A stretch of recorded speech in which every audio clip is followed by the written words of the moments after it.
하나님 말씀은 고린도전서 11장 17절에서 34절입니다. 고린도전서 11장 17절에서 34절은 신약성경 276페이지. 오늘 말씀의 제목은 서로 기다리라입니다. 서로 기다리라. 오늘 사도 바울은요, 오늘 본문을 통해서 지금 고린도 교회에 뭔가 지금 문제가 있음을 이야기하고 있습니다. 첫 번째는 분쟁이죠. 18절과 19절에 보면 바울이 얘기합니다. 내가 너희 가운데 분쟁이 있음을 내가 들었는데 내가 그것을 어느 정도 믿는다라는 거니까 그게 어느 정도 사실이라는 것을 나는 이미 알고 있다라는 것입니다. 그러면서 19절에 보면 이렇게까지 얘기합니다. 너희 중에 파당이 있어야 너희 중에 옳다 인정함을 받는 자들이 나타나게 되리라. 자, 이 문맥을 우리가 잘못 들으면 그러면 사도 바울은 지금 고린도 교회 가운데 파당을 좀 만들어야 하고 한쪽은 옳은 뜻이 드러난다는 얘기인가? 그게 아니라요.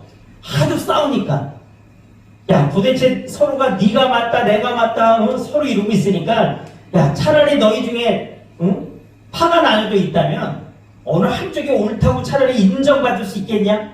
지금 오히려 반어법을 쓰는 거예요. 사도 바울은.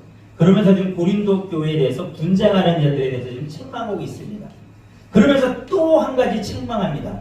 뭐냐면 20절과 22절입니다. 너희가 함께 모여서 주의 만찬을 먹을 수 없으니 이는 먹을 때 각각 자기의 만찬을 먼저 갖다 먹음으로 어떤 사람은 시장하고 어떤 사람은 취합니다. 이게 무슨 얘기냐면요. 사도행전 2장에 보면요. 2장 46절에 보면 이렇게 나옵니다. 날마다 마음을 같이하여 성전에 모이기를 힘쓰고 집에서 떡을 떼며 기쁨과 순전한 마음으로 음식을 먹고. 자, 예수님이 승천하시면서 너희들은 성령을 받을 때까지 이 성이 유하라고 말씀하셨고 120문도가 마가의 다락방에서 성령을 받기 위해서 기도하며 그들을 기다렸습니다. 그리고 오순절날 그들에게 하나님의 영 성령은 임하셨습니다. 그러고 나서 그들의 삶은 완전히 바뀌었습니다. 예수 믿는 것을 두려워하던 자들, 예수님을 내 스승이라고 나는 예수님을 따른다라고 부인했던 제자들까지도요. 성령 받고 나서는 완전히 바뀌었습니다.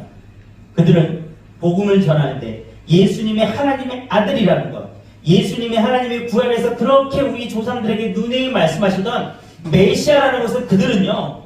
목숨을 걸고 전했습니다. 그들이 전하는 것을 그 누구도 막을 수 없었어요. 그들을 회유하려고도 했었고 그들을 협박하려고도 했었지만 그들은 얘기합니다. 우리가 하나님을 무서워하지 너희 사람을 무서워할까 보냐. 그들이 그렇게 성령의 충만함으로 복음을 전하기 시작하자 많은 사람들이 예수를 믿기 시작했습니다. 많은 이들이 모이기 시작했습니다. 그리고 그렇게 모였던 사람들은요. 날마다 마음을 같이 성전에 모였다는 거예요. 그리고 집에서 떡을 뗐다는 것입니다. 이 떡을 떼다, 이 떼다의 원어에 보면 어떻게 보면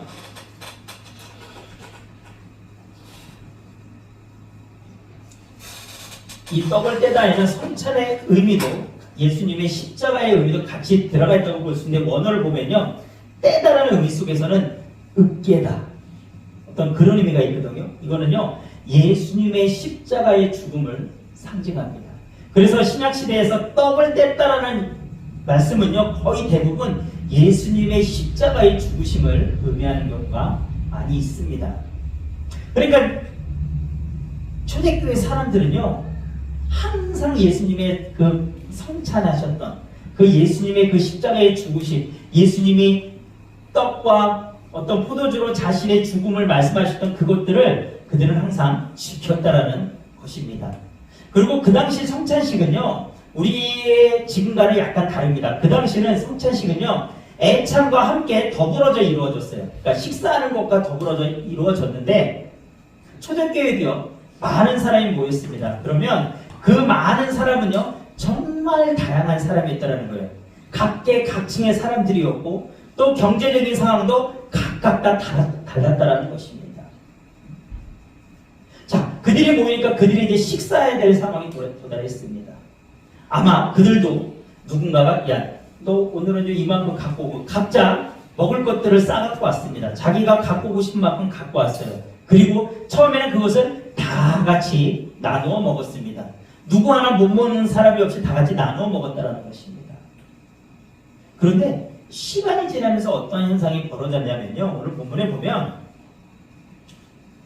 자, 이런 공간이 이제 그들이 모이는 공간이 그러면 먼저 온 사람은 어떻게 하겠어요? 당연히 앞쪽으로 오겠죠. 그리고 나중에 오는 사람들은 점점점 뒤에 앉게 됐다는 거예요. 그런데 대다수의 성도들은요, 일을 하는 사람들이었을 거고, 굉장히 허드렛 일을 하는 사람들이었을 거고, 제 시간에 오지 못하는 경우도 참 많았을 거라는 거예요. 처음에는 다 같이 먹었는데 어느 순간부터는 먼저 온 사람들이요, 배가 고프기도 했겠죠. 그러니까 자기가 갖고 온 것을 그냥 먼저 막 먹는 거예요. 그리고 어떤 사람은 그 포도주까지도 너무 마셨고 이제 취하기까지 하는 거예요. 그러니까 이제는 뒷사람에게 대한 배려가 없어졌다는 것입니다.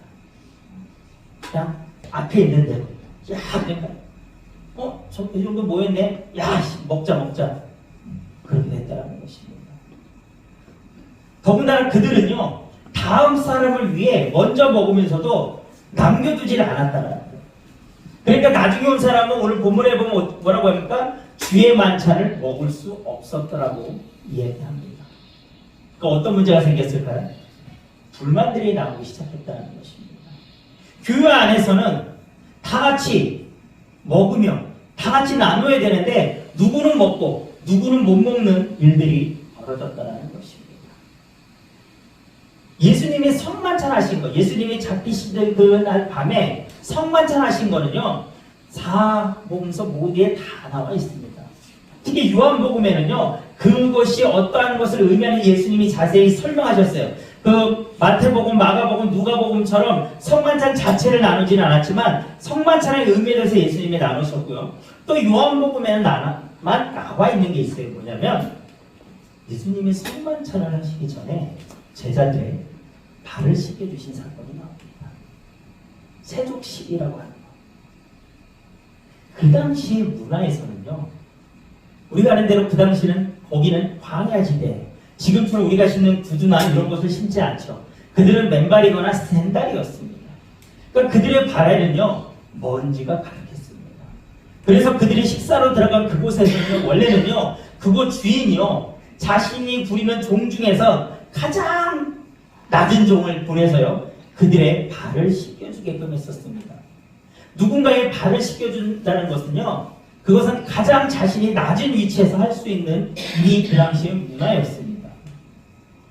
그런데 예수님이 제자들과 함께 6월절 만찬을 위해 가신 곳에서는요 그런 것들이 준비되지 않았단 말이에요.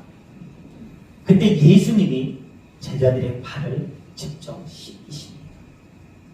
제자들이 처음에 예수님 왜 이래서 저희들은 그렇게 할 수 없습니다. 예수님 하시면 안 돼요.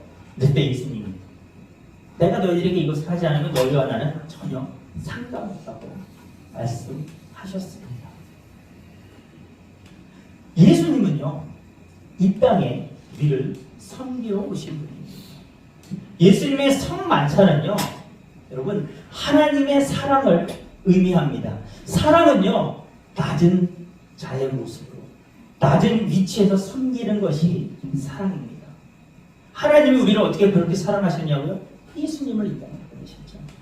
신이 인간의 모습, 피조물의 모습으로 왔고 가진 고난을 당하고 십자가에서 못 박혀 죽으셨습니다. 지금 예수님은요 그것을 제자들에게 알려주신 것입니다.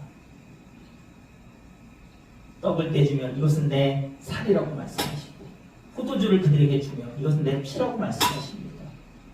여러분 이것이 6월절의 긴 기간에 주에서 하신 이유는 무엇일까요? 여러분 6월절은 어떤 절기입니까? 이스라엘 백성들이 애굽에서 종살이하고 있었을 때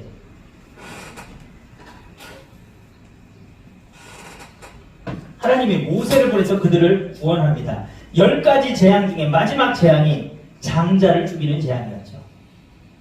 그때 하나님이 그들에게 뭐라고 말씀하셨습니까? 진 문설주에 어린 양의 피를 바르면 어떻게 한다고 했어요? 넘어간다. 그래서 6월이라고 했죠. 그 당시 그들이 집에서 먹었던 것은 무엇입니까? 누룩을 넣지 않는 무교병이었습니다. 그들은 무교병을 먹으며 하나님의 죽음의 사자가 자기들에게 그냥 지나가기를 기도했었습니다. 그리고 정말 하나님의 말씀에 순종해서 어린 양의 피를 바른 집에는 죽음이 임하지 않았습니다. 그것을 계기로 해서 이스라엘 백성들은 애굽에서 나오게 됩니다. 구원받은 것입니다. 오늘 예수님은 제자들에게 말씀하신 것입니다. 내 살과 피를 의미하는 떡과 포도를 먹는 너희는 이제는 구원받은 백성이라는 것입니다. 너희들에게는 이미 이제는 영원한 속죄제, 영원한 제사, 영원한 번제물이 나로 인하여서 너희들은 구원받았다라는 것을 예수님은 말씀하시는 것입니다. 그러면서 예수님은 이것은 하나님의 사랑이고 하나님의 사랑은 가장 낮은 위치에서 섬기는 것이라는 것을 보여주신 것입니다. 그래서 제자들의 발을 닦아주신 것입니다.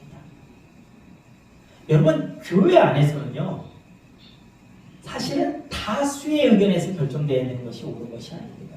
세상의 기준에서는요, 다수결이 여러분, 전체의 가장 다수의 의견을 반영하는 것이기 때문에 기준이 되고 옳은 것이 당연합니다. 하지만 여러분, 하나님의 교회에서는요, 예수님의 핏값으로 사게 된 이 교회에서는 여러분, 다수의 원칙이 아니라 가장 약자의 기준이 맞춰져야 하는 것입니다. 가장 약자에 맞춰져서 의견이 결정되어야 되는 것이 교회 안에서의 의사결정이어야 되는 것입니다. 그것이 여러분 가장 낮은 자를 배려하는 것입니다. 오늘 성만찬은요, 예수님이 이제는 우리를 위해 십자가에서 죽으신 것을 기념하는 것입니다. 그리고 내가 그 예수님으로 인하여서 구원받은 백성이라는 것을 고백하는 것입니다. 잊지 않겠다라는 것입니다. 그리고 나는 예수님이 하셨던 것처럼 낮은 자의 모습으로 섬기겠다는 것입니다. 여러분, 우리는 이 세상을 살아갈 때도요, 하나님의 자녀이기 때문에 여러분, 낮은 자의 모습이 우리 안에 있어야 합니다. 여러분, 대접을 받으려는 것보다는 내가 먼저 대접하라고 해야 합니다. 남이 나를 위해 주기보다는 내가 저 사람을 위해 내가 어떠한 도움을 줄 수 있을까? 여러분, 생각해 보시기 바랍니다. 여러분, 그것이 예수님이 성만찬을 통해 제자들에게 말씀하시고 싶었던 것입니다.